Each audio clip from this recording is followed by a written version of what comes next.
GST reform 22 सितंबर से लागू होने जा रहे हैं। इन सुधारों से कई सामान तो सस्ते होंगे ही, साथ ही कंपनीज की कमाई भी बढ़ने वाली है।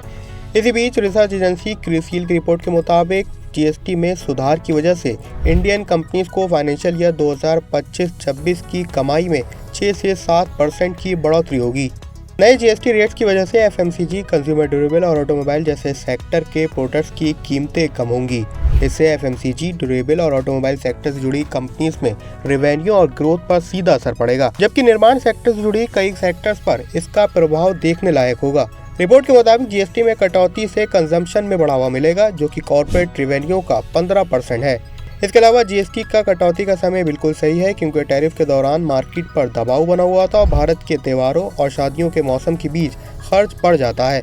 रिपोर्ट में सेक्टर वाइज आंकड़े भी शामिल किए गए हैं। सबसे पहले तो ऑटोमोबाइल सेक्टर में टू व्हीलर्स पर जीएसटी कम करने से इसकी डिमांड में 200 बेसिस पॉइंट की तेजी की उम्मीद है, क्योंकि कुल मिलाकर टू व्हीलर्स की डिमांड इस सेक्टर में करीब 90% है। वहीं होटल सेक्टर में 7500 रुपए तक के कमरों पर जीएसटी दर अब 12% से घटाकर 5% कर दी गई है। यानी कि इसका सीधा मतलब है कि डिमांड बढ़ेगी और टूरिज्म सेक्टर को इसका सीधा फायदा होगा। वहीं एयर टिकट पर भले ही प्रीमियम क्लास में जीएसटी में बढ़ोतरी की गई हो, लेकिन इकोनॉमिक क्लास, जो कि करीब 90% तक रेवेन्यू कंट्रीब्यूट करता है, जिस पर अभी भी 5% ही टैक्स लगाया जाएगा। यानी कि एयर टिकट पर ज़्यादातर लोगों को ज़्यादा नुकसान नहीं होगा और एविएशन सेक्टर से जुड़ी कंपनीज को इसका सीधा फायदा होने की उम्मीद है। और जीएसटी सुधारों पर आपकी क्या राय है, हमें कमेंट सेक्शन में ज़रूर बताएं। फाइनेंस और शेयर मार्केट की दूसरी सभी खबरों के लिए पैसा लाइव को लाइक और सब्सक्राइब जरूर करें।